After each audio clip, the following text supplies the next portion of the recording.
This is Romo Dunze, and you're listening to the Ballsville podcast. Thank you so much, man. Appreciate it.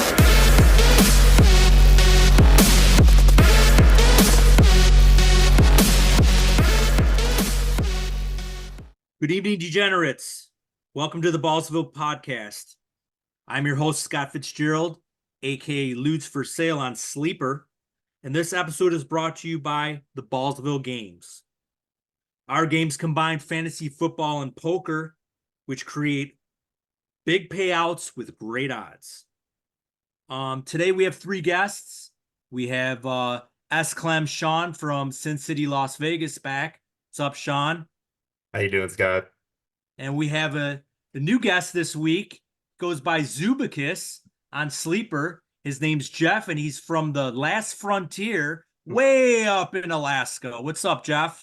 How's it going, guys? Yeah, land of the midnight sun up here. So, Well, why don't you tell the Ballsville gamers here a little bit about yourself and how you walked into the Ballsville games? It must have been Alex must have been just recruiting for one of the games, because I think there was an all call out on Sleeper, and I'm a degenerate like all of us. So, I was just poking around on best balls, going, yeah, I'll join that, see what's up with that, and from there it was just this. The Ballsville, the whole setup, I just find really amazing. Buying into the different leagues and stuff, and then get into the divisions, and then the whole kind of end game portion of it, like you said, where it's kind of you're playing a little fantasy football with a little bit of poker aspect. Bet your money, hedge your bets, see if you can make a little bit extra. Just the whole concept really appeals to me. So yeah, I really like it. Now, Jeff, do you like what's your favorite? Do you like Dynasty? Do you like Best Ball? Do you like Redraft? Do you like all three? I'll be honest. Yeah, I like them all. I got about 5 dynasties that I'm in right now. I need to pare that down. I'm in a free dynasty that I started a few years ago when I first started Dynasty, that I'm like, yeah, that one I could probably let go. But the paid ones I stay in because I like the whole aspect, the trading, the kind of like developing your players and trying to figure out, it's like playing chess a little bit, So but I think honestly, my favorite's probably my home league, my home redraft league. It's 12 team, full PPR, 1 QB league. And that one's got some of my, friends from 30 years ago, that we've been playing for a long time. And so there's that competition to one up each other, and we get together and live draft each other. So that one's my favorite. But yeah, the best ball, it just appeals to me. I just love the fact of just drafting, let it go, see what happens over the year. So Got you. Well, welcome aboard. And so we got 3 of us today, and we're gonna go right into the draft reactions. And I guess I'll start we could off just skip that section. We could just skip right on through that. skip that section. Yeah, we'll give Sean his time to rip into his build a little bit, but I'm gonna lead off with let's talk about the elephant in the room. And the elephant in the room is everyone saw what happened on draft day.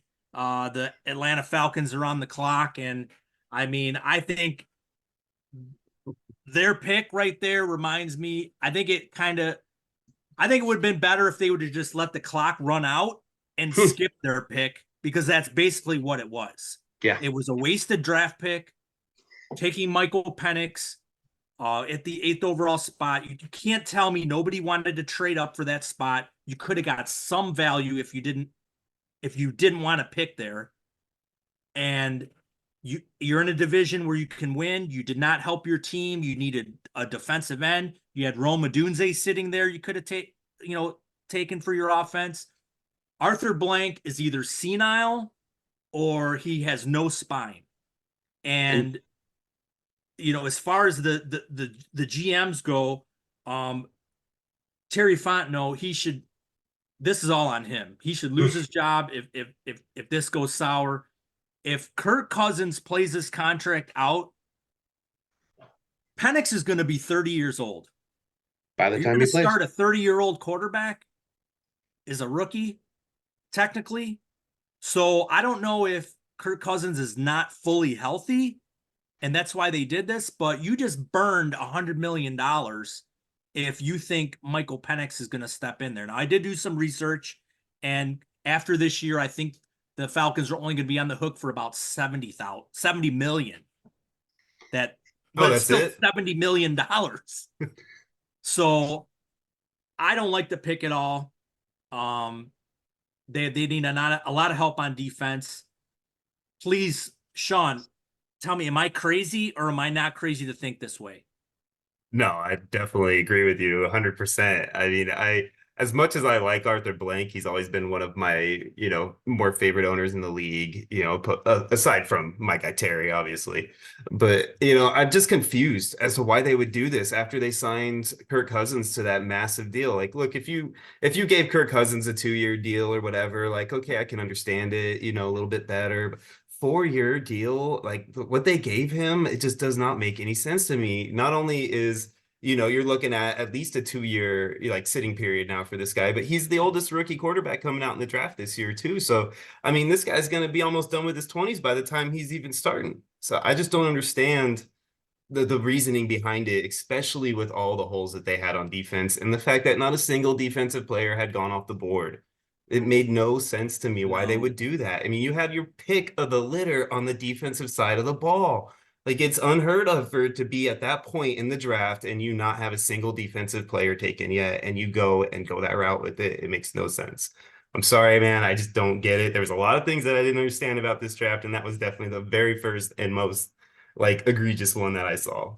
Now, Jeff, did you fall in your ice fishing hole when you saw that draft? When you saw Pretty- that draft pick? What happened? Yeah, pretty much. I mean, no sense whatsoever. You're talking. The Falcons have taken an offensive player, I think, in the last 4 drafts, all in the first round, which is fine because they have a stacked offense. I mean, you got Drake London, Bijan Robinson, you got Kyle Pitts, who's one of the greatest tight end prospects to come out of the last 20 years, maybe. I mean, so you've got all these weapons, and then you've got Kirk Cousins, who you gave $100 million to, who potentially could play for the next 4 years on that contract. He's good enough to do that, I think. And then you get Michael Penix. It doesn't make any sense. No sense whatsoever. I mean, I don't understand any of the thought process behind it.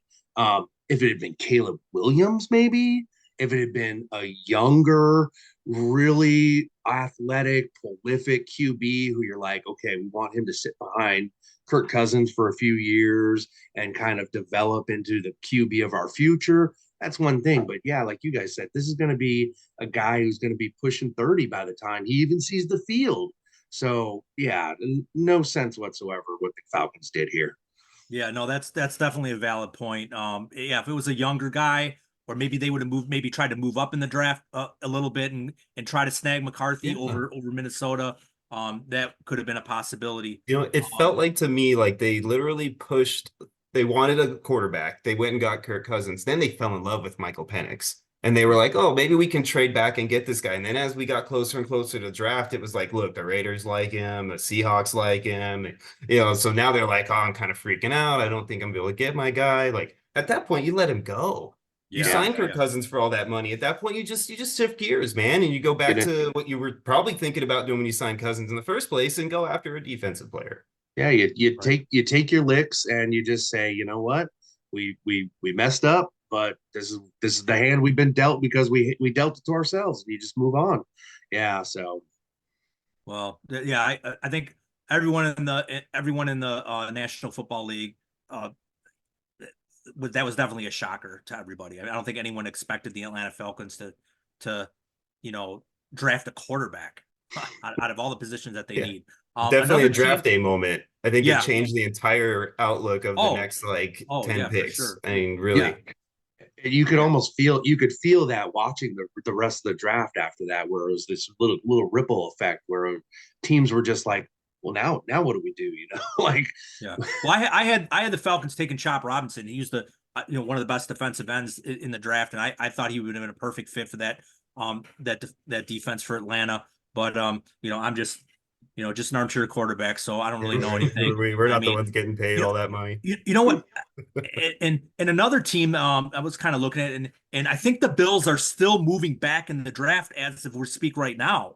So I'll let Sean get into this. What are the Bill? I mean, what are the Bills doing? They let all those good receivers go right past them. Are they that in love with Keenan? I feel like Josh is. I mean, to be honest, like everything that I've been hearing at this point is that Josh had a lot of input in this draft process, and I think he really liked Keon Coleman. From what I've seen of Keon Coleman, he's got a personality that I think Josh resonates with.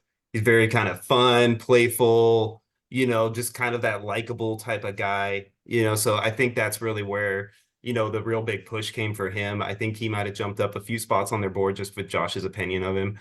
And then when it got to a certain point, everything I've been hearing, it kind of felt like they had him more in clumps with their receivers at that point. So, a guy like Xavier Worthy, for example, that the Chiefs ended up trading up for, they probably had rated right at, if not behind, Keon Coleman. So at that point for them, it's like, look, I know Andy Reid pretty well. I'm Sean McDermott. I've worked with them for a lot of years. Like, I know who he's going to go for if he's coming up for my pick right now. It's not the guy we're going for. So why don't we jump back, get some extra third round pick that we thought we were going to get from our Tremaine Edmonds deal that didn't come through, ended up being a fourth round compensatory pick.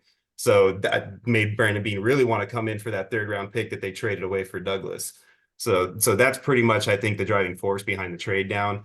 And then I think the second one with Carolina was like, I think they know Carolina. I mean, they all worked together with a lot of those guys before. So I literally think Carolina just told them, like, hey, man, we want this guy. Would you swap the picks with us so we can get our guy? And they were like, oh, yeah, cool. That's not the guy we want anyways, but you're still going to have to pay for it. And I think they actually got a better return value-wise for that second trade back than they did for the first trade back. And I still honestly think that sitting where they were, had they stayed there and not traded with the Chiefs, they would have still ended up with the same receiver. I really believe that. Right. So not that it was the right move. I'm not saying I agree with it as the right move, but I think that's what they thought was the right move. And for them, it was the best case scenario. They were able to trade back twice and still get the guy that they wanted and add a couple of valuable assets later in the draft. I do think they wanted to trade back up later in the draft and use some of those fifth round picks to do that. But guys that they wanted were going quicker than they anticipated at that point, and they just didn't see the value for anybody that was left. So they just kind of waited it out and took who they had, best on their board when the time came. Jeff, let me throw this one at you. Here's another. I'm going to throw a couple teams that I think did pretty good. Break this one down. What do you think about this one, Jeff? So everyone's all bashing on the Patriots. Drake May is going to drop in the drafts now that he went to the Patriots. But they just pulled in Drake May, Jalen Polk, Javon Baker, Joe Milton, and Giovanni Bell. I think the Patriots did really well with what they did. You're talking about a team that really, I mean, what was their receiver core going into this year? Pop Douglas. Yeah, that was it. Pop Douglas was a rookie last year. What did he do? I mean, now, admittedly, who was throwing to him last year? Trash. So right. I mean, we don't really know what Pop Douglas is, but Jalen Polk, I mean, he kind of popped, some of the. I don't have him that far behind Odunze, to be honest. No. I mean, he's kind of, once you get past the Brian Thomas and the wide receiver core this year, the rookie draft, there's a whole big group of guys that are kind of all mixed together in my mind, and you can move them any way you want if you find the right fit. And you think about this, there's a human aspect that comes along with football a little bit. Young guys, young quarterback who gets put together with a young receiver, they're those two guys who they're hanging out, the best buds. And Drake May's got two of those guys now, so he's got two of these guys now that he can they go into training camp together. They're trying to figure out this big NFL thing together. And if they can pull it all together, there might be some sparks there, in Boston. So I really did like what they did. I thought, it was really good. there's a part of me that thinks Drake May he still might be the second best quarterback of this draft class. I know Jaden Daniels has got the rushing and the raw ability and stuff like that, but Drake May he's got that big arm, and if he gets some time in the pocket, they can be some real special stuff coming out of there. Yeah, I'm with you with the. I'm a little nervous about Jaden Daniels' frame. I don't know if he's got to put on some muscle. I don't know if he's going to be able to run all over the place and stay healthy. Just one more team I'll throw out that I thought was pretty intriguing was speed. Mike McDaniel, Jalen Wright, 4-3 guy. They pick up Malik Washington, had over 100 catches at Virginia. Can we get out of the AFC East, please? Can we stop hyping up all these teams in my division? USC. They just loaded up on speed. And the one thing I want to say about Jalen Wright, I had him as my number 2 running back in the draft. And what I like about this situation is I don't think he takes I don't think a chain is a 3-down back. I think he's more of a satellite back, 3rd down kind of back. I don't think he's ever going to be a bell cow back, and he's being drafted that way, which I think is very wrong. I think Jalen Wright was brought in to take the Raheem Mostert role. Yes. And if you look at how many touchdowns Raheem had last year, how many more years is Raheem going to play? How many more years is he going to stay healthy? Jalen Wright can slip right into that Raheem Mostert role. And I think that could be a huge sleeper for somebody that I'm seeing now moving. He's one of the biggest risers I see. He's now going into in a 12-man, the late second in the second round, which I think is where he should be going.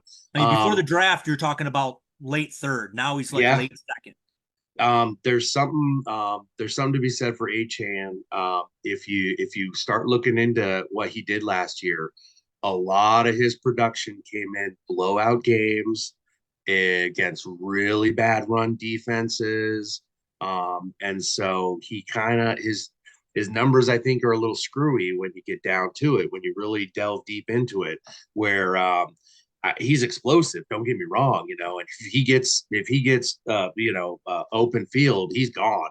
But when you're talking about him up against really good run defenses, I think those numbers are very different.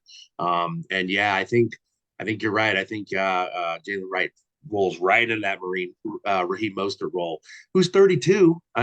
Yeah. And he's had a lot of injuries over the years. So, what's his durability going to look like this year? So, yeah. I just thought that was kind of intriguing. Speed.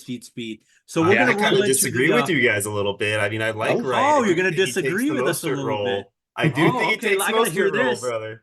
But I don't think it's going to be as much as Mostert was on the field before. I think Achane really proved to them that he is capable of getting a shot, right? So my thought is going to be that they're going to go into this season with Achane hoping the way Dallas hoped with Pollard last year, right? And he's going to be that guy who can prove that he can actually carry a bigger load.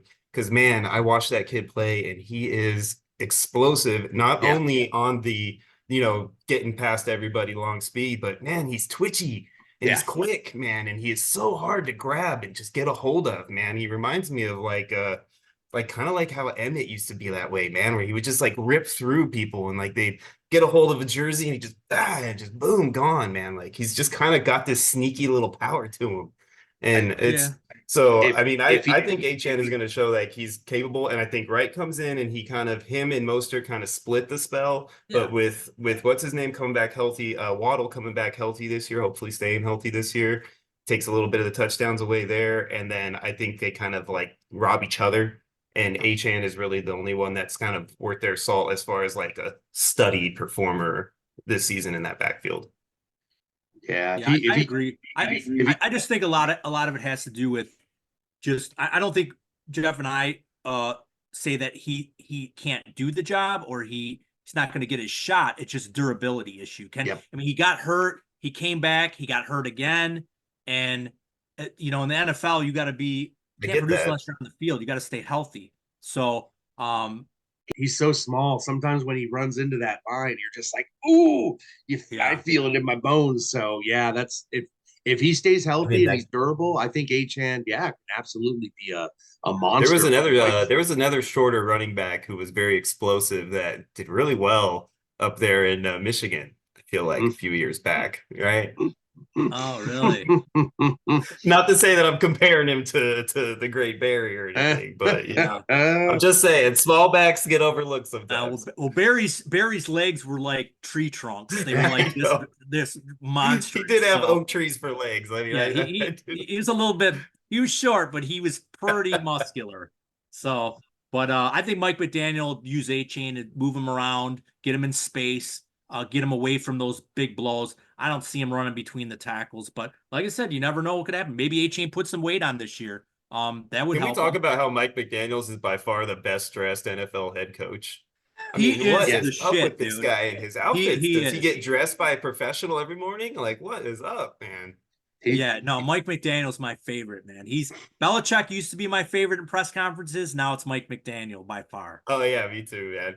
He talks to So him like he's literally like standing across the schoolyard smoking a cigarette with the you know, with the yeah, bad no, kids. he's a cool dude. I definitely would want to have a beer with him. All right, let's get into the risers and fallers here. We're gonna basically go to the go right to the rookies since we just had the draft, and we'll see how they went up and down. So I'm looking. Jeff, are you familiar with Keep Trade Cut? Oh yeah. Yep. Okay, so that's what I've been using is Keep Trade Cut, and this was updated 2 minutes ago. So this might make Sean pretty happy. So Keon Coleman is now back end of the first round, 13th overall. He's moved up 6 spots. Like I said that would happen with whoever they took. Ricky Purcell has moved up 11 spots. So he's in the middle of the second now. He's one of I'm really sad about the fact that he's moving up the board because he is. When I was getting him in like the late to mid third round, I was like, oh, I feel like this is just a steal. And him moving up really bums me out. So do you guys think that there's going to be a trade for one of the two, Debo or Ayuk? That's what I was going to segue into, Sean, is there's been rumblings that they were going to either trade Ayuk or Debo, but I think if they do move on, it's going to be Debo because I agree. Of the contract, the injury history. Purdy's had a real good connection with Ayuk, and I think the moving on from Debo would be if they do it. I think Debo will be the one that they're going to move on from. Do you agree, Jeff?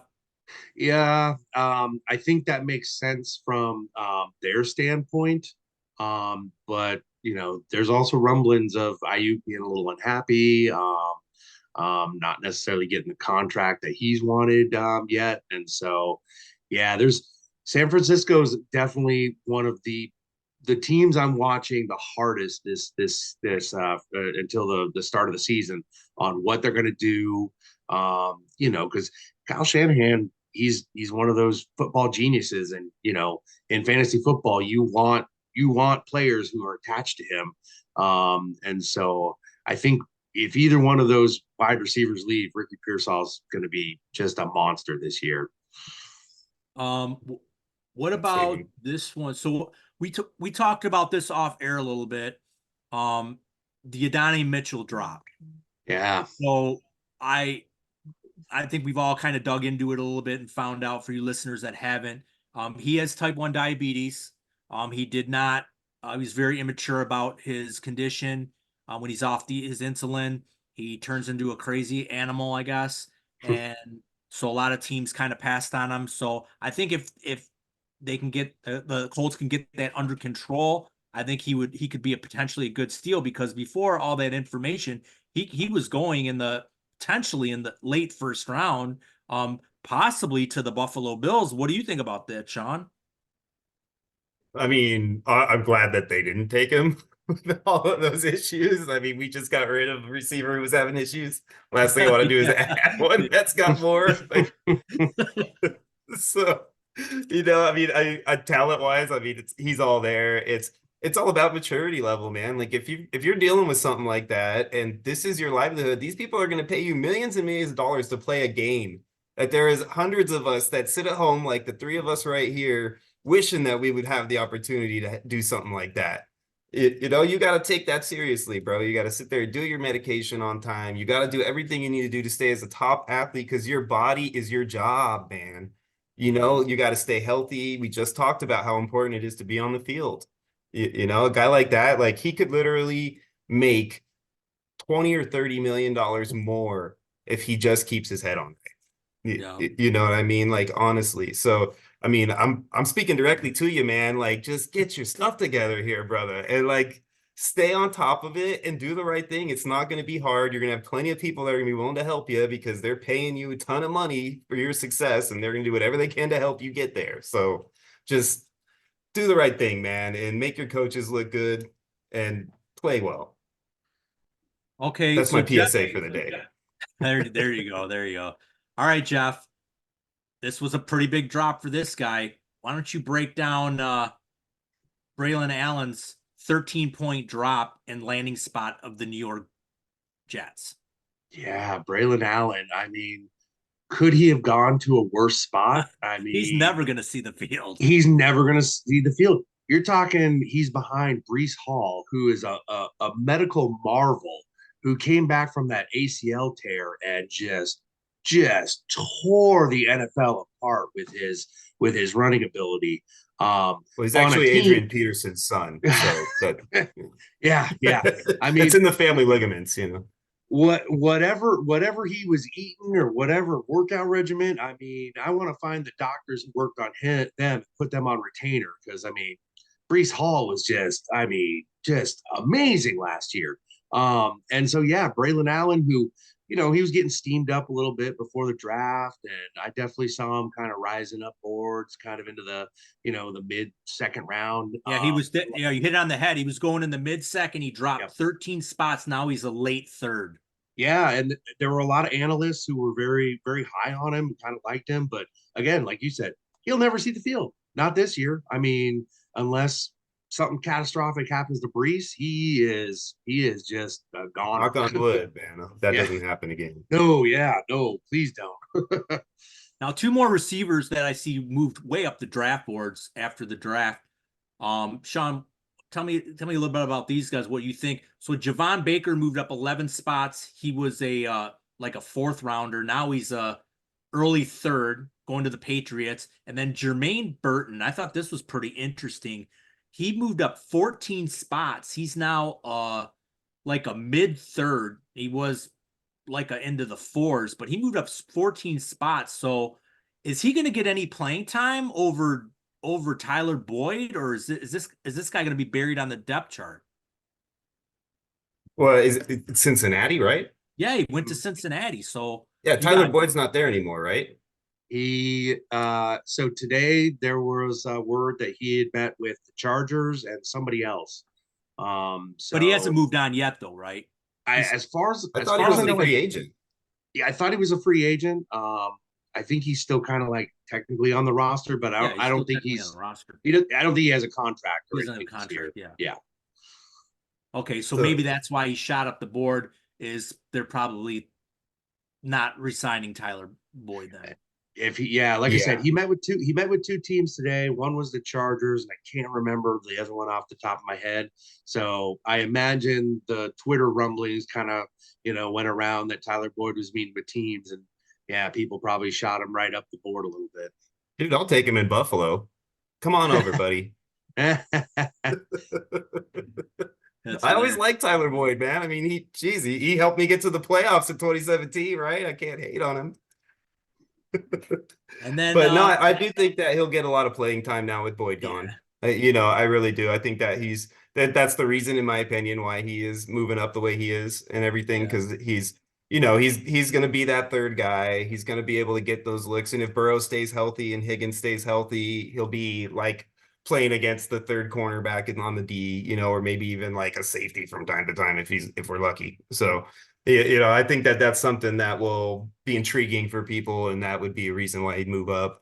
I'm always amazed by people going up for these New England guys. Like, I mean, I get that they drafted May, and yay, but like, it's New England, man. I mean, they were in a tire fire, bro. It's gonna take at least 2 more years of building around them to make them worth anything. So, I mean, I just don't like the idea of moving up because you got drafted by the Patriots and they have no other receivers to catch the ball. I think that to me is kind of like I'd rather take like a Franklin or something like that, who gets to play with his college quarterback, who's playing for Sean Payton and a very good offensive minded coach. So, I'd rather go that route, in my opinion. The So degenerate community actually has Troy Franklin down 8 spots. Now he's a late second, so maybe you can I get know some that's my sleeper guy. I I'm like so Troy glad I brought him Franklin. up so that everybody now knows. But No, I like Troy Franklin. I think he landed in a good spot.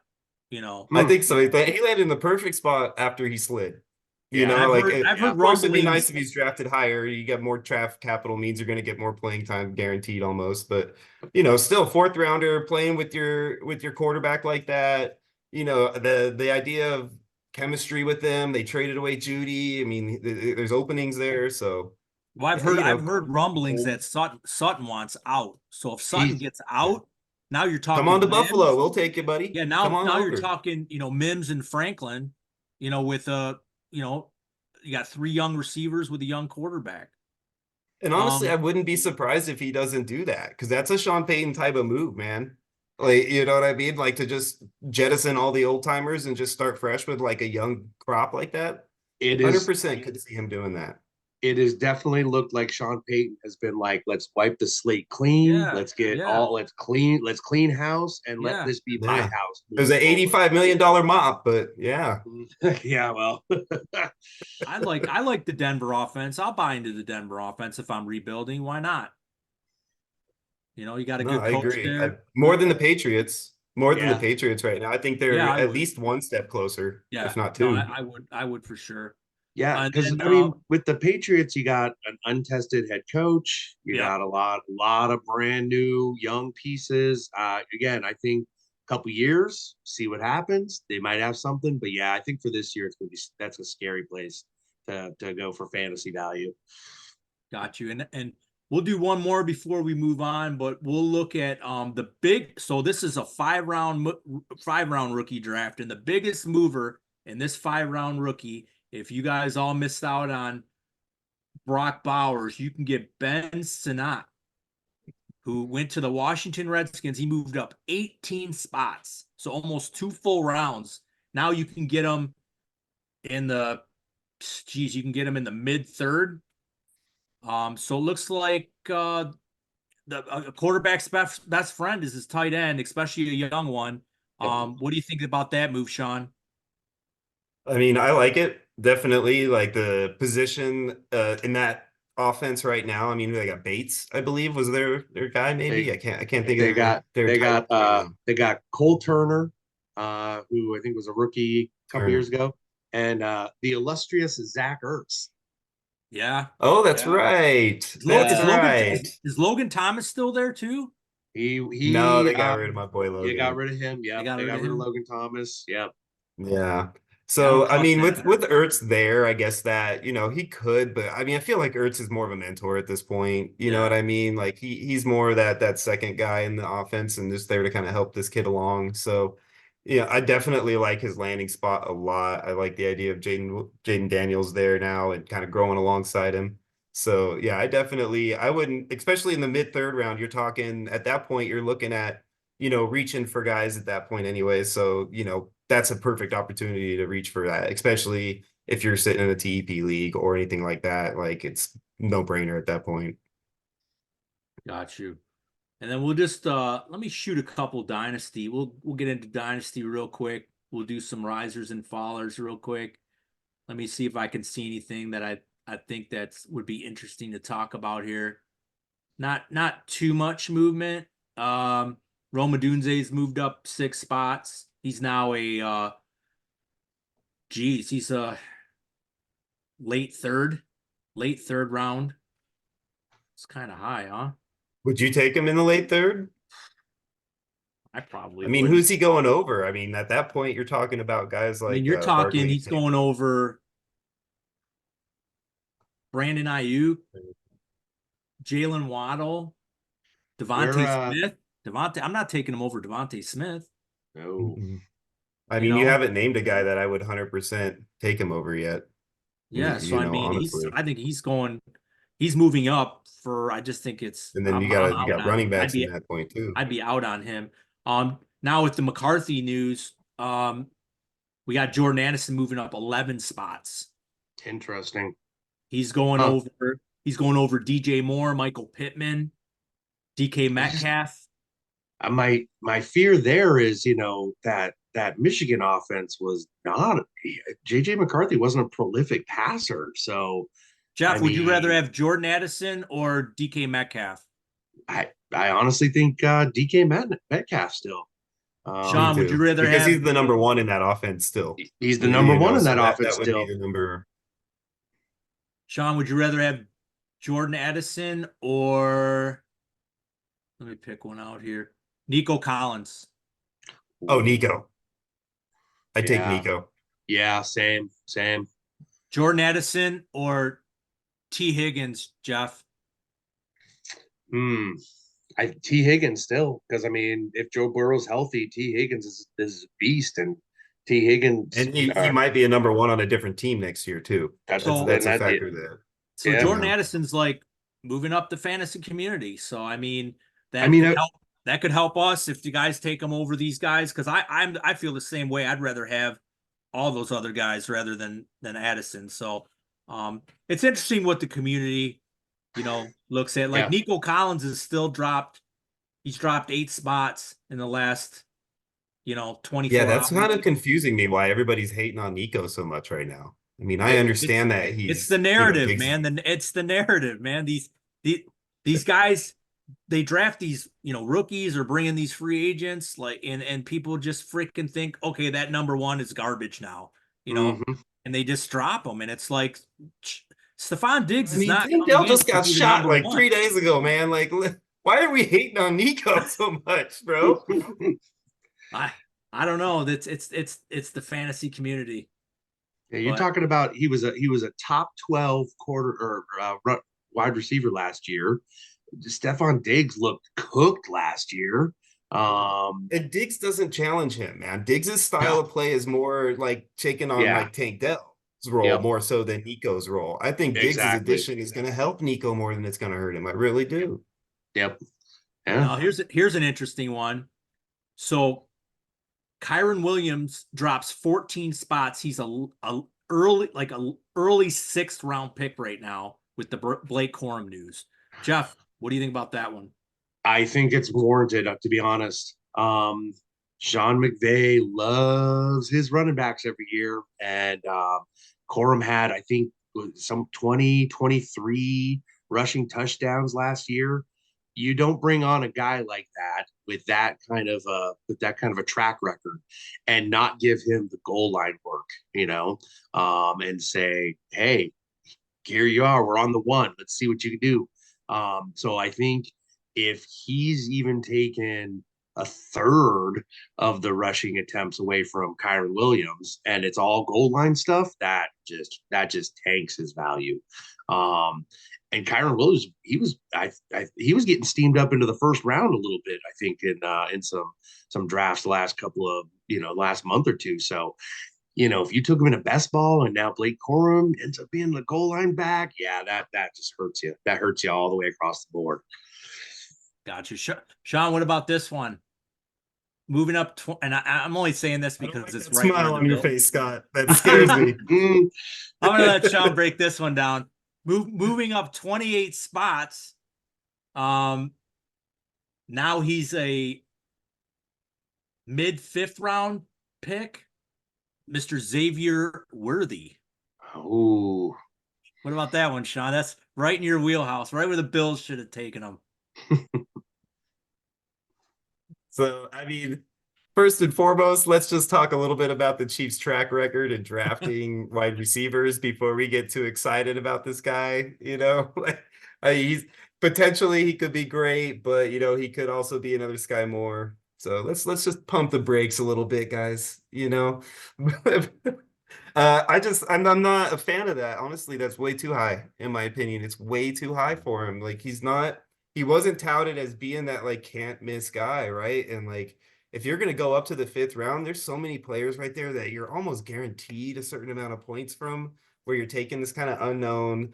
They got, Marquise is there too, who's an experienced player who has a lot of same skill sets as this guy.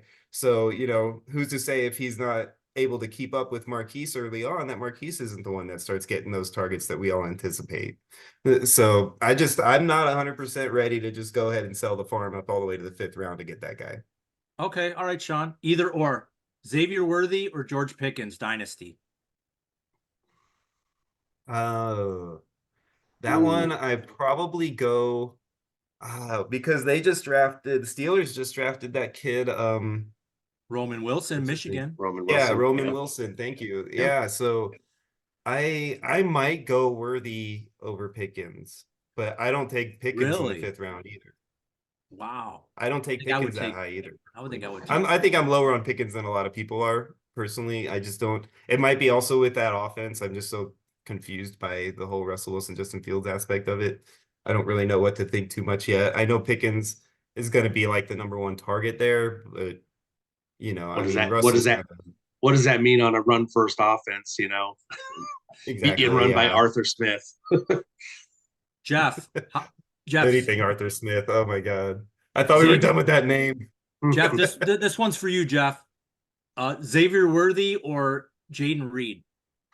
Ooh, that's a tough one. I think I go the upside play of Worthy, just because it's still Mahomes. Worthy's, he was taken in the first round. I mean, Jaden Reed. It's really hard for me to parse out the target share in Green Bay. There's so many mouths to feed over there. Yeah, you're right. Every time I take a Green Bay pass catcher, I cringe in those drafts I'm in, because I'm like, please work out. Just get a couple of targets a game and rip off a long run. I go the upside of Worthy on that one for sure. Gotcha. Yeah, I probably would do the same thing. And I'm gonna poke at Sean one more time. I know he's gonna love it. Xavier Worthy or Keon Coleman?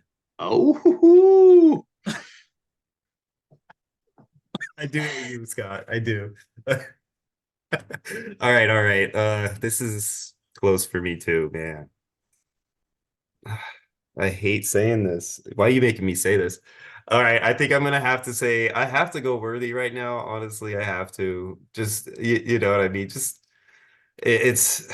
I want to say Keon Coleman. I do. I really do. Like my heart of hearts, I want to say Keon Coleman, but I feel like that Andy Reid being the head coach is really the difference maker for me. He's such an amazing offensive mind that I can't like turn down Andy Reid's guy that he traded up for. He obviously has a plan and he's going to get him out there. And one of the other things that really sways my opinion on this is that Buffalo has had a tendency over the last few years to slowly ease their rookies in a little bit more than I think they really should, but that's how they've been doing it. So, that right there also makes me feel like Worthy's at least going to have a package or two early in the season and grow from there, where it might take Buffalo half the season before he starts really coming on. So, in that aspect, I have to go Worthy right now. Yeah. And I hate you for making me say that. I would have liked to see the Buffalo grab Worthy. I would have been interested and fun to watch Josh just throw bombs to Worthy, I know. I did like the idea of that too, especially before the trade came down. I knew he was on the clock, or he was on the board when we were on the clock there for that, 2 minutes or so before they traded. Yeah, they could have. So, all right, well, we'll transition now into the trade, because everybody likes the trade talks. Talk about trades. All right, everybody wants some other trades analyzed on here. So, you guys want to bring up the flow chart? And we'll pick. I'm ready to roll, baby. We'll pick some out of here. So I'll pick one. We'll let Sean pick one, and we'll let Jeff pick one. So I really didn't go through this a whole lot. I just glanced at them. So like I said, I'm not really into I'll trade you my 5 guys for your 5 guys deal. But I'll try to find something that's, you know, That the last trade in there makes my head hurt a little bit. okay. The one with all, yeah, that's too much in my opinion too. It's too much. I just and I kept looking at it, and then I looked away, and then I looked back, and I was like, oh boy, that one hurts. And now it's a lot of fun to build those trades. It's almost like Yo. baseball. It's a lot of fun to play. But watching it. Mm-hmm. Mm-hmm.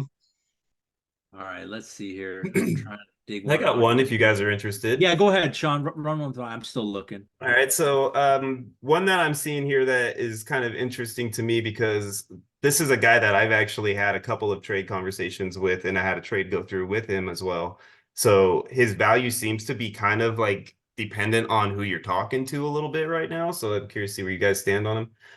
The trade overall is Jackson Smith and Jigba, Will Levis, and the 107 for Anthony Richardson and Josh Downs. Yeah. Okay. So for me, And I'm really high on Richardson. So I think I go the Richardson route, especially because you get the stack right there with that as And well. and that You know, 107 but, that 107 ahead. ended up being Odunze too, so that's interesting. Yeah, exactly. So then you're adding, Smith and Jigbo, Dunze and Levis now, basically. So, that right there kind of turns me around, I think, on the trade with Odunze being the one who fell to 107. Now, I don't know if this trade was made during the draft because he knew Odunze was on the board and that's why he wanted to do something like this. But, if it was done prior to the draft and you ended up with Odunze, you should go down and get a couple lottery tickets tomorrow. But I definitely feel like Odunze and Smith and Jigba and Levis, because it's Odunze, it flips it. Had it not been Odunze, had it been like a Brian Thomas, something like that, then I probably stick with the Richardson and downside. I'm 100% with you. Because if you take the Odunze part out of it, I'm like, wow, this guy got fleeced. I mean, Anthony Richardson, who, could be the next Lamar Jackson, with his rushing ability, better than Lamar actually, because he's got the arm too. I mean, Michael Vick. Yeah, You know? right. Yep, somewhere up in that range. But then, yeah, you see that 107 turned into a Dunze, and you're thinking, holy cow! Now you've got two very young, very prolific wide receivers who, in a year or two, when some of the older people on their teams kind of drop off and they're no longer there. Keenan Allen for Dunze, and then Tyler Lockett for Smith and Jigba. That's a lot. That's a lot right there to really think about. So yeah, I lean that way too. Yeah, I won't get too much into it. I agree with you guys 100%. Anthony Richardson's I think the key piece in that deal. I always look at the best player. If it's real close, I always grab who's the best player in the deal. So I kind of like looking that you way. Take Richardson over Odunze then? Yeah. As far as player for player? Yeah. I do. I always sign. You know me, Sean. I always sign with the quarterback. I always sign with so him. not super flex though. Single quarterback. I still would do it because of the rushing upside with Richardson. I don't. That's now if he's a statue, then I might think about it a little bit. But running quarterback, young, you're gonna get some solid years out of him rushing before he starts slowing down. So yeah, I kind of like that. With that deal, I couldn't find it on here. Were those players were those Ballsville players? Yeah, that was in the Shenron Dragon Dynasty one. Who are the trade guys? We got to shout out to them, and so they Super they can hear their name Visto, your favorite guy. Oh, Super. Oh, geez, he's always. I think he trades. He's always in the trades, man. He does it just so he can be on the baby. pod. You can't hate him, man. He's a wheeler and dealer. He sent me a bunch of trades. Looks like Justin. Yeah. Wow, incredible. So we're gonna have to make sure that we keep an eye on his trades when they come up now. See how many more we get from him. Yeah, no doubt. All right. So what you guys want to talk about one of these? There's one right here that's a little bit interesting because we were kind of talking about earlier, but so this is Jay Morris 410 I know who he is. He's in a couple of my uh best ball drafts right now. And he's trading with Zach Wilson, fan number 5. Mm-hmm. So Jay Well, we Morris know right there that he doesn't know his quarterbacks then if he's a Zach Wilson fan. Yeah. So Jay Morris gets Tua, Jalen Polk, Devon Achane, and Javon Baker. And he sends away Troy Franklin and Justin Herbert. So you got quarterback for quarterback. Yeah. You got 2 rookie receivers involved, and you got Devon Achane. So you got a little stack with 2 in a chain. You get Polk. I don't really like the running back quarterback stack though, personally. No, You know, unless I it's mean, a if really he's big pass catching back, well, I mean, he is a pass which catching Achan, back. I guess, kind of fits that mold. Yeah, he fits that mold. So yeah, I would. I mean, that's why I would consider it like a mini stack. Um, I guess if I was, I'm not super high on a Chan, but I think I would still go with the Herbert route. I just think I like Herbert over Tua. I'm still, like I said, I don't think a Chan's ever going to be a 3-down back, and I really like. I think Polk and Franklin could be like a wash. So I still think I would take the Herbert side. What about you, Sean?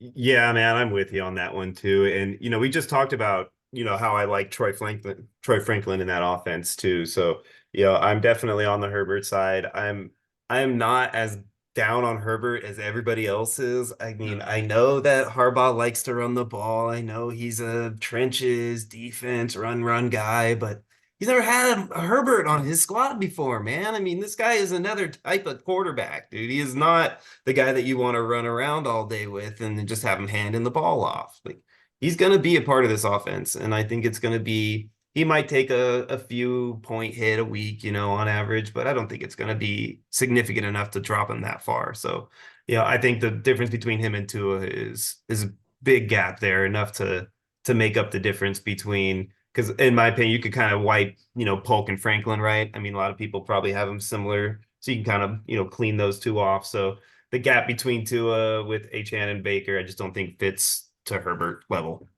for me. What about you, Jeff? Herbert's still a top 5, top 6 Yeah. QB. I think. Yeah. My fear about the Chargers offense, it being kind of run heavy this year, will probably come to fruition a little bit. But you can't stop a weapon like Herbert. If he's healthy and he's out there and he can throw, you should let him throw. You're gonna let that arm do its thing. So I lean that side too. Yeah, I don't think Tua is near and prolific enough to even out to Justin Herbert anything. And their draft did not tell me that they're leaning running like crazy either. You know, I know they took the offensive tackle early on in the first round, but you know, he was considered the best tackle in a good class, so it's not like it's a terrible pick. And then they came back and got Ladd like very early in the second. So you know what I mean? That tells me that Herbert's got some sort of a plan in place. Oh yeah. Yeah, that offensive tackle was just not just for the run. I mean, Herbert got killed last year. Oh, It was to protect him too. Yeah. So, Hey, he's not going to let his next door neighbor get his running back if he's going to be a run heavy, crazy team like that. You know what I'm saying? He's literally sharing houses with his guy from Michigan. So he's not going to let that happen if he's going to be all run all the time. Yeah. They brought in J.K. Dobbins, who's coming off that injury, and Gus Edwards. That's not a running back room that really puts the fear of, oh, this is going to be a run first team. You know, it just says, Greg Roman's got some guys he liked and he brought them over basically. So yeah, Herbert's he's gonna throw this year.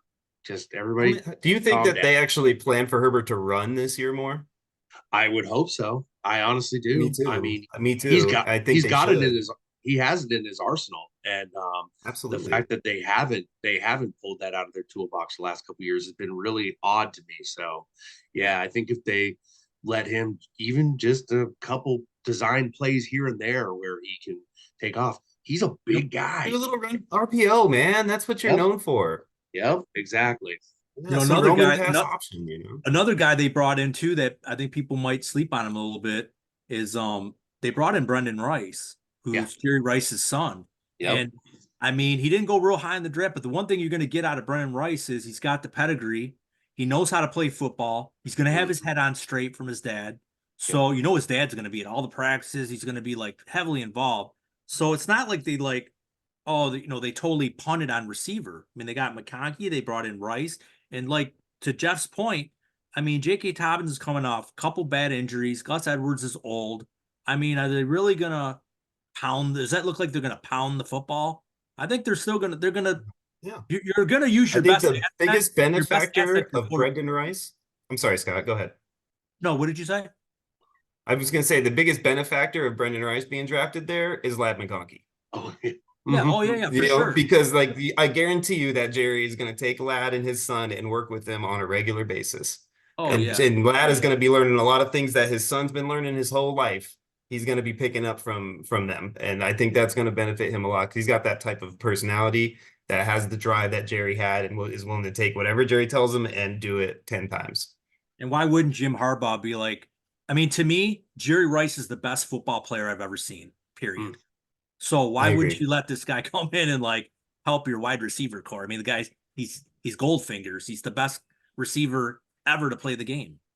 So I think it's just like Sean just said, Lad McConkey's got to be going nuts right now, going, oh my God, I can get pointers from Jerry Rice, you know, one of the best receivers in the game. So I think that'd be great. Jeff, do you see a trade on here? If you find one, announce the players that are in so we can get an ID for these guys. I know these guys that listen to the pod want to hear their names on here. Yeah. It's going to be another El Super Bisto, so that's the sad part. Yeah. Super BS then. So El Super Bisto and then Rolling Stop. I see it. Yep. So it looks like it was the 109 and the 205 this year, which turned into Xavier Worthy and Pearsall, and then 2025 first round next year. And then Rolling Stop got Rashee Rice, Jordan Addison, and then the 209, which turned into a Donde Mitchell. So a lot of wide receivers there, which I find very interesting. Two guys on the Chiefs, which is very interesting. You know, Rashee going through kind of the stuff he's going through this year. There's rumors swirling around that he might get a half a year suspension, which is crazy if you think about it. So I mean that might not end up working out. Jordan Addison, I honestly I kind of lean the way of the two rookies and the 2025 first, because a lot of unknowns now on that other side, you know. Donnie Mitchell, he dropped so far. If he doesn't mature this year, what's that going to mean? Rashee Rice with the suspension that's overhead, Jordan Addison with his, you know, rookie QB. There's too many unknowns on that side for me, you know. It just scares me. It scares me off big time. John, what about you? I'm in the same boat with you, man. I feel like, is this the first El Super Bisto trade that we felt like, you know, he won? Like all of the trades that we talked about, we felt like he's won. I feel like that's like out of the norm, you know, like good for you, brother. You're getting better, man. Like, but I definitely, I mean, the way that the picks turned out now, granted, it's always hard to gauge, you know, if this trade was made prior to the draft or not, but you know, it's you got 109 and 205 turned into Worthy and Pearsall. I think turned out to be great picks for him. AD Mitchell, what you just talked about, Rashee Rice, what you just talked about, 100% agree with both those points. You know, Jordan Addison we just talked about this earlier. In my opinion, I feel like he's overrated right now. I don't really have him as high as he's been, you know, going lately. So it could potentially literally turn out to be Jordan Addison for those three players, you know, if AD doesn't come out and play well, and then Rashee Rice ends up in some crazy legal situation and goes to prison, who knows? You know, like those types of situations are just too many unknowns.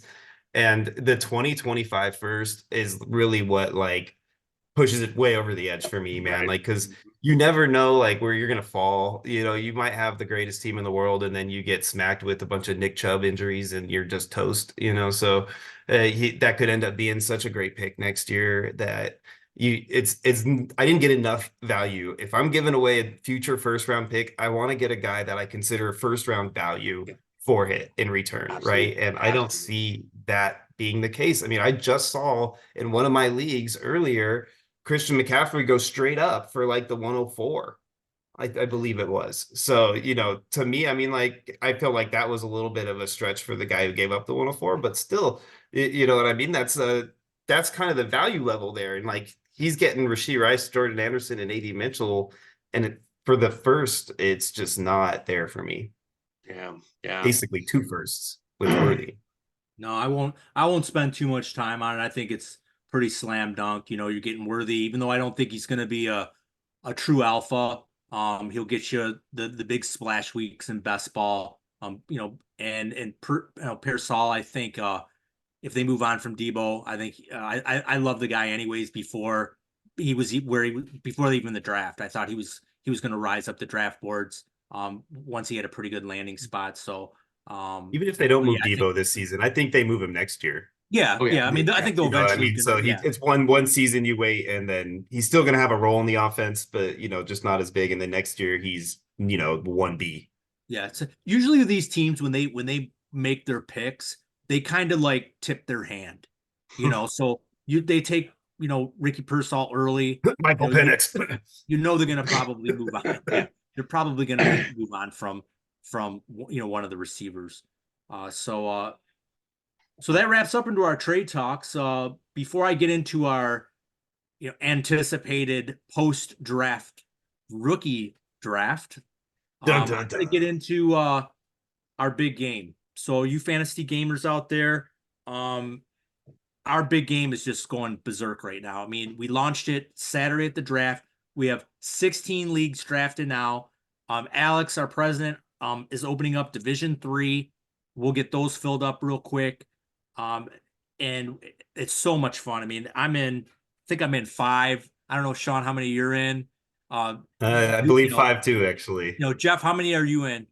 I'm only in 3, and it's only because I was in Vegas this last weekend when Division 2 kind of dropped, and I got into one last one finally. You know, Alex was he was like 1 spot's left. I was like, I haven't even got into one yet. I got to get in there. So yeah, if I hadn't been in Vegas this last week, it would be a lot more. Well, that's great. So yeah, these are rolling fast, guys. Get in there. You can go and contact Westlex on Sleeper. You can contact me, Lose for Sale, Sean, Zubicus. I mean, we're all on here. We can direct you guys to get into these leagues because I'm telling you what, they're a lot of fun. And actually they're great practice for when you eventually want to get into redraft. Like I said, best ball is not too much different than redraft, so it'll help with a little bit with the ADP, find out where Ballsville gamers are taking these guys, and it could really help you out. And it's so inexpensive. It's $6.50. Alex gives away, there's free drawings, you might be able to get a free spot. So it's a lot of fun. So Mini please get in games. there, get joined up, $6.50. Trust me, you guys won't be disappointed. So we'll leave it at that for now, and we'll get into the two round rookie draft. So we will start that right now, and you guys all ready to get that rolling? Let's do it. Okay, Let's so do it, brother. we'll see how much different this is from last week's pod. I'm sure there's definitely going to be some movement. So last week I started 101. I know I crushed that draft last week, so I'll just I'll hand this over to Zubicus, and you'll be the 101 on the clock. So go ahead and tear it up there, Jeff. All right. 101, it's super flex. Has there ever been a rookie QB who's going into a better setup than Caleb Williams? I mean, he's got Keenan Allen, who's just a superb route runner. You got DJ Moore, who has been criminally underappreciated his entire career with just the worst quarterbacks of ever, and who last year with Justin Fields just broke out. Just did an amazing job. You got Rome Odunze, who a lot of people he flip flop back and forth between the 2 and 3 spot, I think, in a lot of people's rookie drafts this year.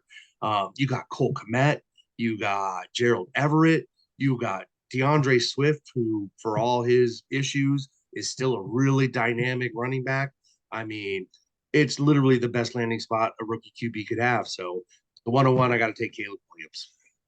Well, I don't think we're going to argue with you about that one. That's pretty much a slam dunk. So what about you, Sean? You're up on number 2. I'm pretty sure I know where you're going here.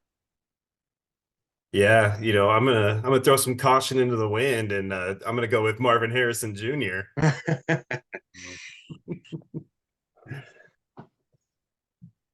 For all the same reasons I said last time. I don't need to go into depth on that one. Yeah, that's a pretty solid selection. I mean, it's pretty hard to go wrong there. I mean, I don't think anyone's going to take a quarterback at that spot, especially his landing spot in Arizona. I mean, it's a slam dunk. I mean, they're just gonna pepper him with targets every week, and yeah, you can't go wrong with that one. I'm there on 3. Super flex. I guess you could. I've always had Jaden Daniels as my number 2, so I'm not gonna waffle off of that. I mean, Drake May's probably not in the best landing spot, or I would possibly consider if it was flip-flopped and Daniels is in New England and May was in Washington, I would take May, but in this spot, right now, I'm going to take Daniels. All right, Jeff, you're on the clock, number 4. Now, this is, I think, where it gets very interesting. The 4 spot, especially after the draft, is probably the hardest spot to be in. Because with Superflex, they always say, well, go QB, but we've talked about it. Drake May's kind of in a weird spot, new head coach. Who is he throwing to? A bunch of untested wide receivers, so that's hard to take. JJ McCarthy, who knows if he's even a great quarterback. So I think I actually stay clear of the quarterbacks on this one, and I go Malik Neighbors. He's going to arguably a bad spot. I think a lot of people would say that Daniel Jones is not a great QB, me included. I've definitely fallen into the Daniel Jones trap a couple times the last few years where I've drafted him and then really regretted doing that. But he is an alpha. He is going to demand targets on that team. He's the only playmaker they really have on that team right now. If Brian Dable can even get just a spark out of Daniel Jones this year, that looks sort of mistily like Josh Allen, then there might be something really special there from Malik Neighbors this year. So that's what I'm going with for 4. All right, good selection. Okay, now I'm a huge go fan ahead of the there. Daniel Jones Josh Allen comparison, but hey. I think Neighbors is going to get 150, 160 targets this year. I'm with you 100%. I'm taking Neighbors at 4 every time. It's honestly, man, like just for everything he just said, I agree 100% with you, man. I honestly at 5, I might even go Dunze here over him. I'm really thinking about it, to be honest with you guys. So you know what? I'm gonna stop thinking about it. I'm gonna do it. I'm gonna take Odunze at number 5. Odunze. Right here. And the reason being is, I know that he's kind of buried on the depth chart slightly right now. Keenan Allen is one pulled hammy away from missing the season, and it's one of those situations where even if Keenan Allen doesn't get hurt, I think they get him on the field, man. They took him in the top 10. The kid is talented. Him and Williams already seem like best friends. So, I just feel like for everything we just talked about, I'm going to go Odunze over May, even if it's a super flex, and pray that I get somebody coming back around in the second round that I could take, like maybe Bo Nix or something. Got you. And I know you just picked him because he did a shout out to our podcast. So you just go ahead and admit that, John. Well, Yeah. I did have him ranked as my third ranked receiver. You did. Unlike some of the other people on this podcast. Yeah. No, I was a little low on him, but after meeting him and talking with him a little bit and him give us a little shout out, I'm actually really rooting for the kid. He's a really good kid. So I like you guys said that he landed, even though he's going to be buried a little bit on the depth chart. I don't think he's going to be too buried. I think he's gonna, he'll get his catches in. But he'll grow with Caleb Williams for the next freaking 10 years. So, all right, good pick. Well, I'm going to shake it up a little bit because, landing spots can sway people's decisions on what they want, which guy they like. And, I'm looking at a guy that's going to be playing in a dome. I'm looking at a guy that has the quarterback guru whisperer. I'm looking at a Michigan man. I'm looking at a guy that's going to throw to arguably the best wide receiver in the game right now. And I'm going to take JJ McCarthy here.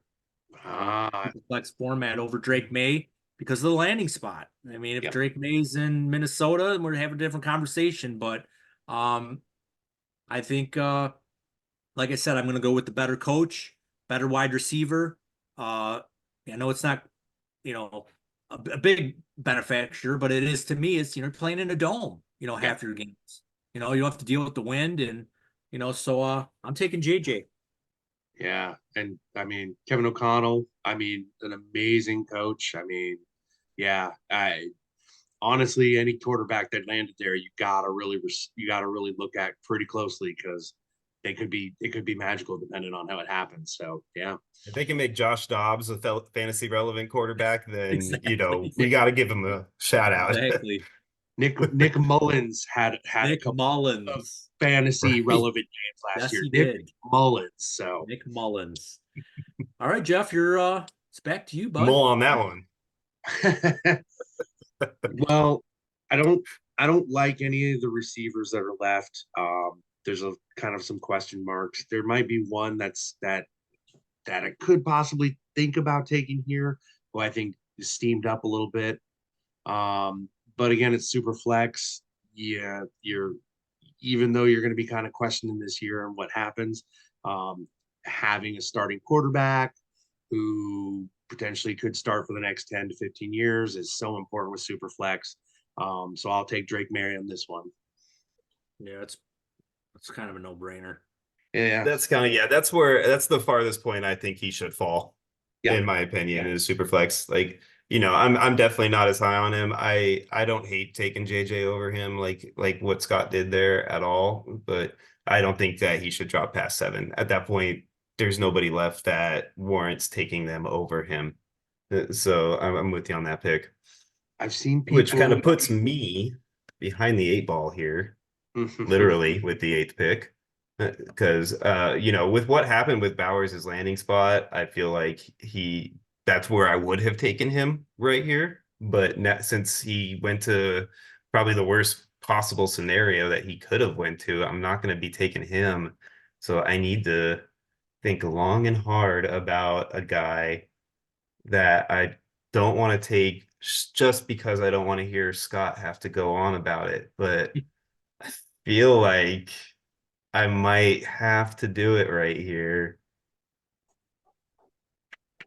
I'm going to do it. I'm going to take Scott's boy, Xavier Worthy. Wow. I'm going to do it. Do a little spicy for you guys. A little spicy for you. Oh, that is a pure upside pick, a landing spot pick. I like it. Wow. Like to shake it up a little bit for you guys. I want to see how you guys react to something like that. All right. Well, he's flying up the draft boards. I mean, Rashee Rice being out, Worthy's going to be pretty popular target. And I think they're going to manufacture. I think they're going to kind of use them a little bit like the Hardman role too. They're going to give him jet sweeps. They're going to give him smoke screens. They're going to get the ball in his hands. All the stuff Sky Moore can't do. Yeah, Mhm. exactly. So they're gonna manufacture targets for him close to the line of scrimmage, and then they're gonna get, there's gonna be plays where they're gonna draw up a freaking post or a freaking, go route, and they're just gonna toss it up to him, and he's gonna, with 4.2 speed. I mean, you got a slow D back, one quick move, and you're off to the races. So, yeah, totally upside play. And like I said, I don't think he'll ever be an alpha, but he's gonna be somebody that's gonna definitely gives you some spike weeks for sure. So I don't hate the pick. Okay, well that just um yeah, I'm kind of in the same boat. I'm just gonna take best player available, and I think this guy's gonna be used. They're gonna manufacture targets for this guy too, jet sweeps, close to the line of scrimmage, uh, over the middle first down plays, big bruiser. I'm taking Brock Bowers. I mean, Mm. I think he landed in a great spot, even though I'm not afraid of or scared of Myers there. I think they're going to use them both. I think Myers will be more now, maybe hand in the dirt, but Bowers will You never like be hand that in the spot, dirt. huh? I'm Excuse me. not a fan at all of where he landed. I I like it because hate I it. don't think he's going to have his hand in the dirt no matter where he's at. Um, you got Devontae Adams there to draw coverage. You got Jacoby Myers there to draw some coverage. I think it's not a bad spot, to be honest with you. Playing in the NFC in the West, the AFC West, they're going to be shootout games. You're going to have to throw the ball. So Brock Bowers is definitely going to be involved in that offense. So it's maybe not exactly where I wanted him to go, but I think really Brock Bowers is kind of, you know, I think any team he goes to, he's going to be valuable. I think they'll find ways to get him the ball. He's that type of a player. I mean, I'm not hating on the player's talent. I agree with you on that 100%. I really wanted him. Like, I can't believe the Jets passed on him. I really thought Yeah. that was the best possible scenario for him and for them. So, that maybe that I'm just still in like shell shock mode from all that. Mm. But I mean, I definitely just I'm not excited to see how this plays out with him there with only, Minshew and Aiden throwing him the ball. So, but I'm not always right. You don't like the Actually, I'm mustache more man. often I think not the right. mustache man will get him the ball. Eh, All right, who's up? I think this Jeff's up. you guys made this very easy for me, to be honest. Here we go. No, I'm taking somebody who I assume he's got to be the wide receiver one on his team. He's got a quarterback who can sling the ball, and we talked earlier about how we think it's either going to be a more balanced offense, maybe I not know as where you're run going heavy. here. Yep. I'm going Lad McConkey to the Chargers. That's who I'm taking here on with the 10th pick. Yeah, that's a good pick. He has really been rising up for me. He was kind of rising up for me before a lot of other people were rising him up, and now with the landing spot and his profile, I think he's killer. He's a killer guy to get in the late first round. No, I like that pick. I was waffling between him and Bowers, so Mm-hmm. um, yeah. What I do you was think also about? waffling between him and Worthy, to be honest. Yeah, Yeah, I thought you were going to take I thought you were going to take him actually when you took Worthy instead. I like the Yeah, I Worthy was pick. close. Yeah, I like the Worthy pick because of the upside for sure. Because you're shooting for the moon with Worthy. I just think McConkey is just going to be a solid producer this year and Yeah, just that get PPR magnet, man. Yep, exactly. Yeah, he's just going to be raking in those PPR points. okay. What? I'm Okay, with Sean, you. you're up. All right. So for me, I mean, I got, a couple options. I like Thomas here. I like Leggett here. Either one of them, I wouldn't hate somebody for taking them. But I also feel like, again, super flex. We have a quarterback taken early in the draft who is guaranteed to start for one of the most, offensive minded coaches out there that we have right now. So I'm going to go with, Oregon Duck man, Mr. Bo Nix. That's very aggressive. I like it. I like You it. get Bo. I Say it like it. with me now. I do. I like it.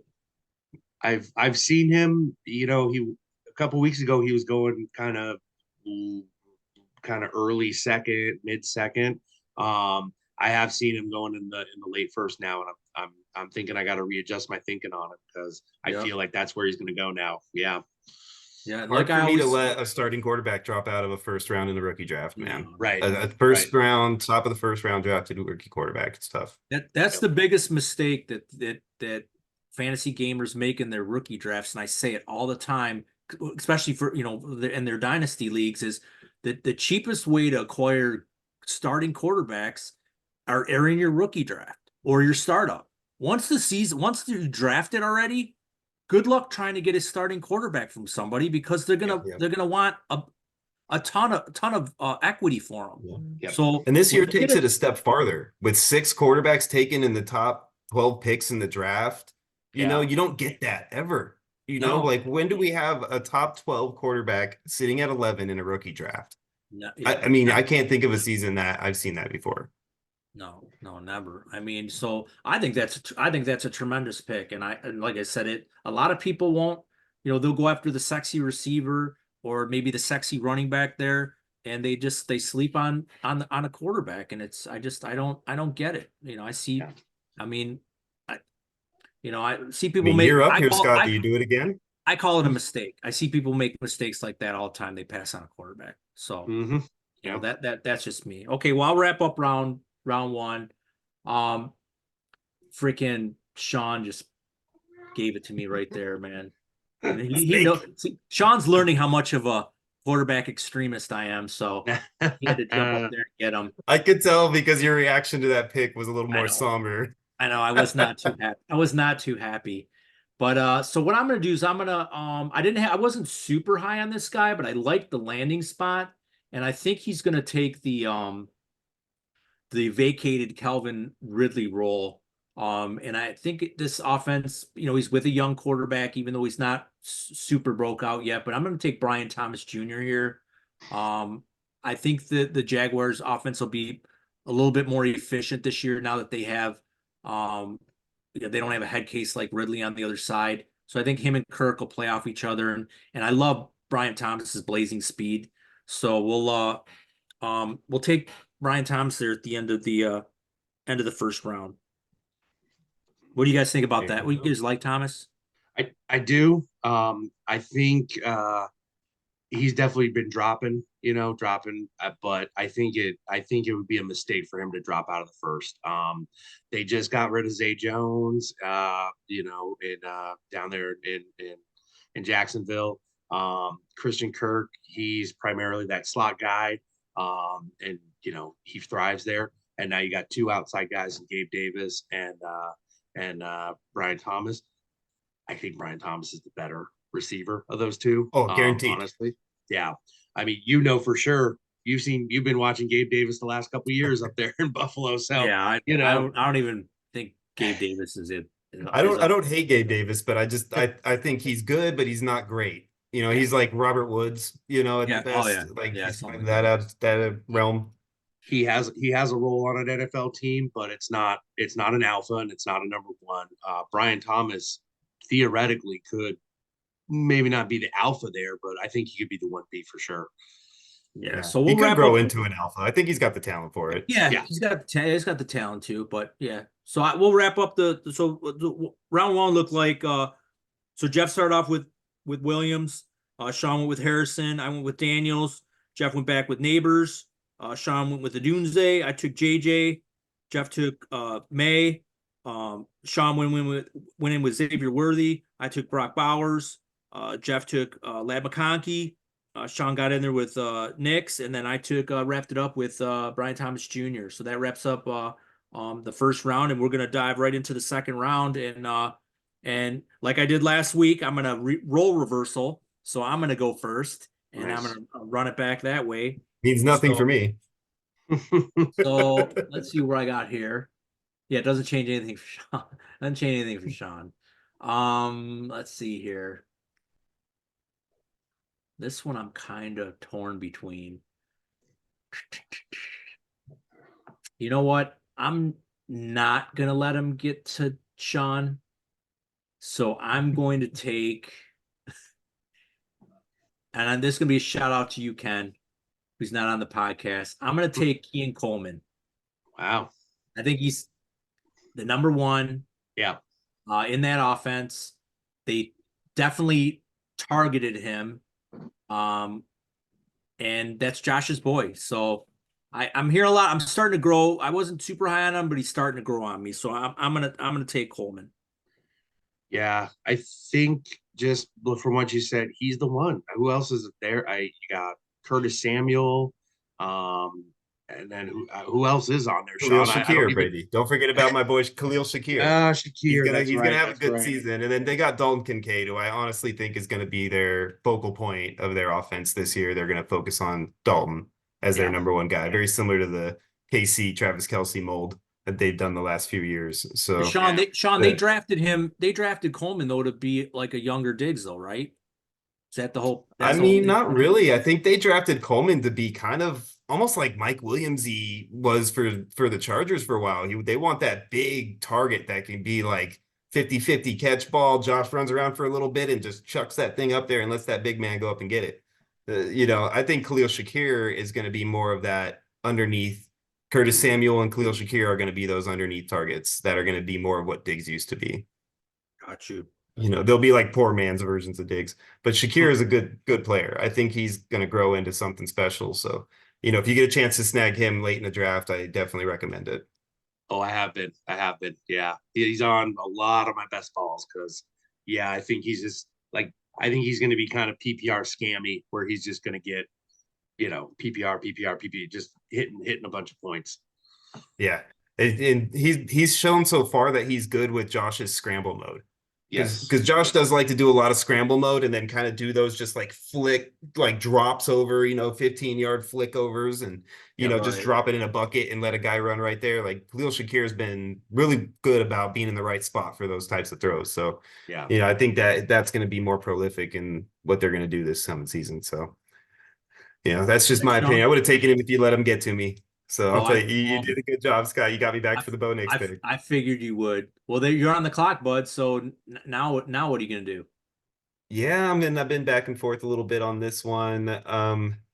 I almost want to go quarterback, but I feel like I have to take the running back out of Caroline Brooks. I got to go with Brooks right here because I think the landing spot for him was, the second best option behind Dallas where he ended up. So for me, I like, that pick at this point in the round. Got you. Yeah. No, that's who I was waffling behind, either Brooks or Coleman. So you like a running back coming off this early this part of the draft here, Jeff? this is where it should be, or the 2-1. Yeah, Okay. and Brooks is the guy.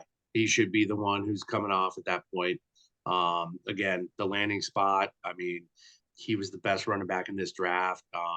He says he's healthy, and so if you get him this point, and then he comes on, maybe a quarter of the way through the NFL season or halfway through, and he's really good down the stretch, you're gonna really appreciate that.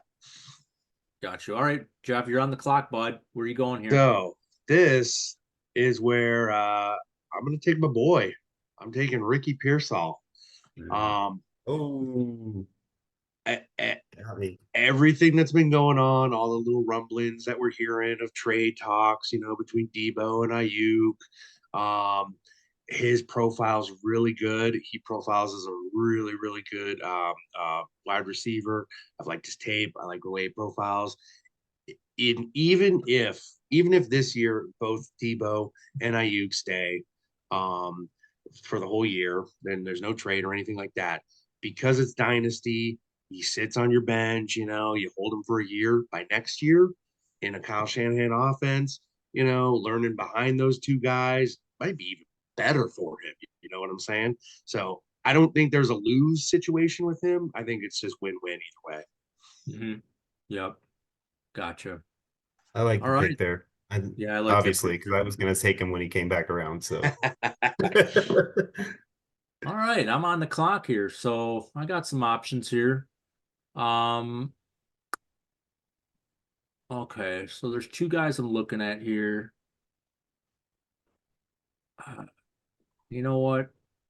I think it's a little too early for this guy, so I'm gonna take Xavier Legette. I love his profile. I actually do like the landing spot. They got Bryce Young some more weapons. He's in that Debo AJ Brown clone that I kind of like. They do have Mingo there. I think they could feed off each other, but I think really Xavier Legette can do a little bit more. So they just gave him more weapons, Young more weapons, and they're going to be in shootouts or behind in a lot of games, so they're going to find manufactured targets for this guy. So yeah, I'm going to take Xavier Legette. I think this is the spot for him. Yeah, I agree with you on that one. I think taking Baguette the way they did, trading up for him the way they did, was basically them waving the white flag on Mingo and giving up on that pick and just knowing that wasn't the right player for that time frame. So, that's my opinion. I think Legette's got much more talent than Mingo does, and I think he's going to be a better player for sure. Probably by the end of the season, it'll be obvious. Yeah. So. That would have been who I would have taken had you left him. So good job, both you guys, Jack and the two guys I was eyeballing, thinking, I two guys, one of them will fall to me. Yeah, no, that's not going to happen in this draft. So I'm sitting here again. I'm feeling like I'm at that point where I have to consider it.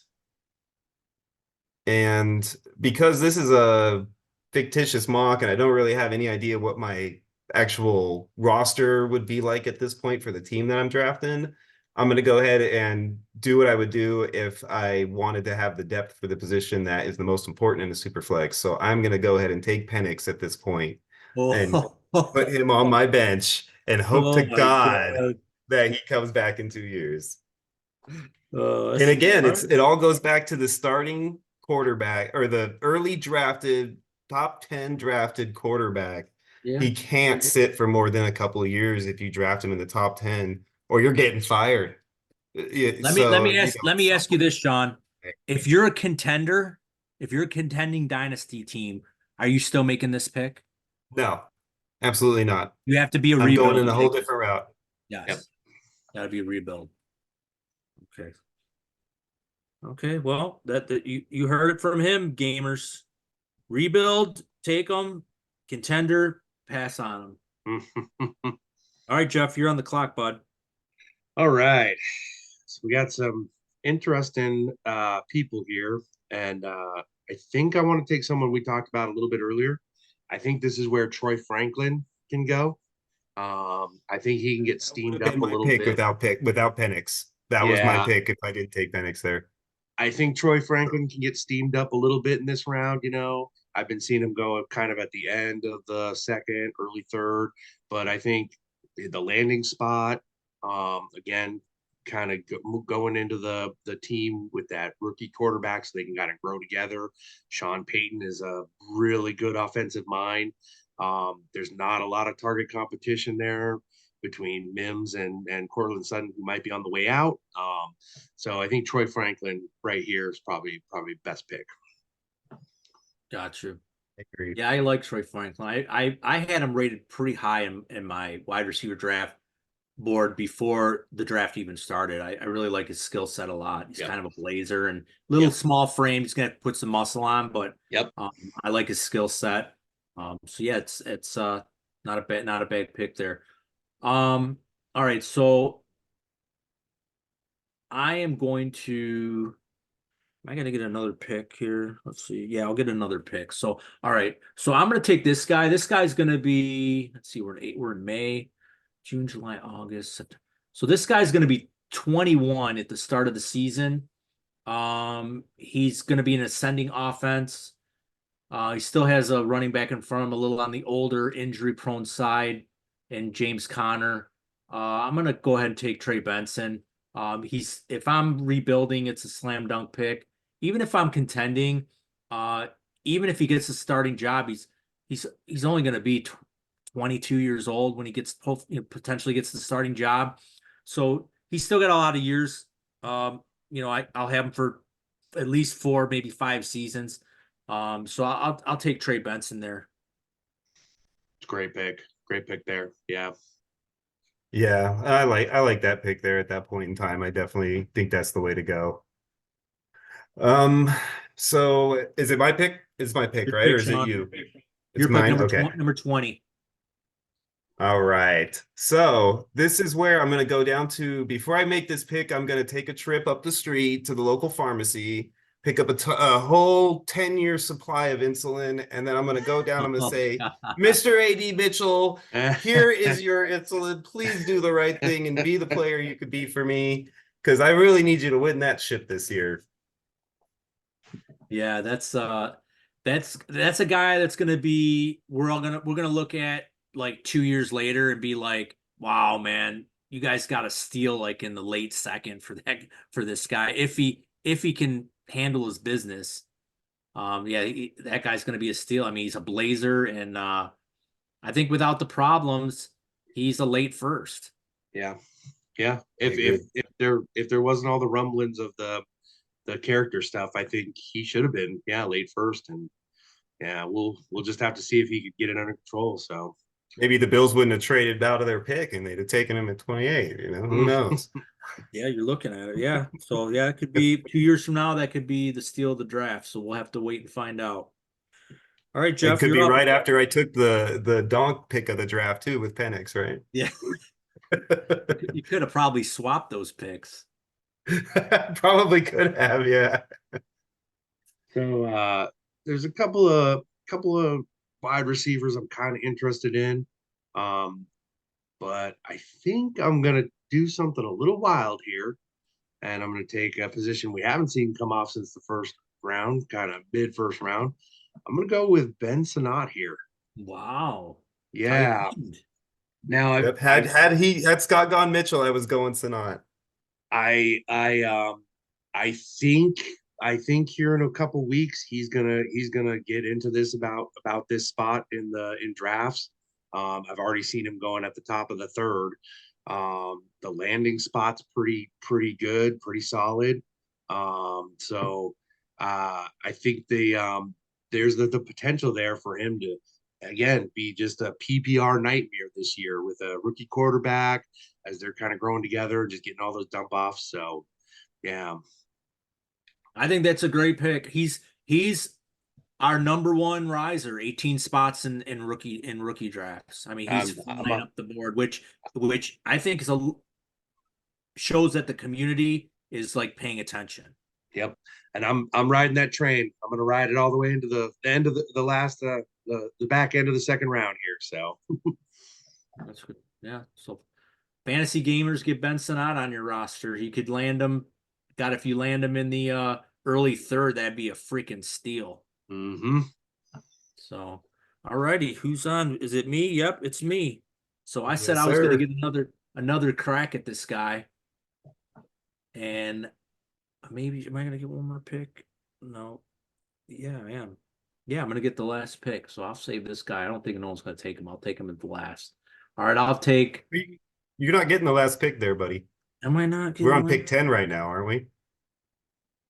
In the second round, so there's only 3 more picks total, including yours. We're on pick what? Oh, 20. Yeah, I'm not going to get another pick. Damn it. All right, then you know what? I'm going to take him because I like him. He's my favorite guy in this draft. I'm taking, and we talked about this earlier, I'm taking Jalen Wright. Yeah. Running back. Oh, you know what? Actually, no, you're going to get another pick. You can go ahead and wait on him. Really? You guys This has just been the snake trap like crazy today. You guys are going to take him over the receivers that are left, eh?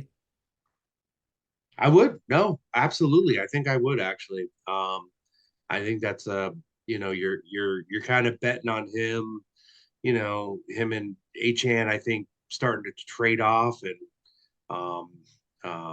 take over that Raheem Mostert route. And so yeah, I think that's good. This might be the place for him for sure. I just want to invest in like a high powered offense, man. I mean, just points, man. And with Achane's injury history, Mostert's getting old. It's like, man, if he can just get the starting role, I mean, God, this guy could be so good in that offense. So I do like some other receivers before him, but I'm not going to let him get out of the second round if I'm in a rookie draft. No, I like it. And, that's part of the thing about the second round. The first round, you kind of know how it should go. The second round is start getting your guys. Yep. Yeah, for sure. All right, Sean. There's some good receivers left on the board.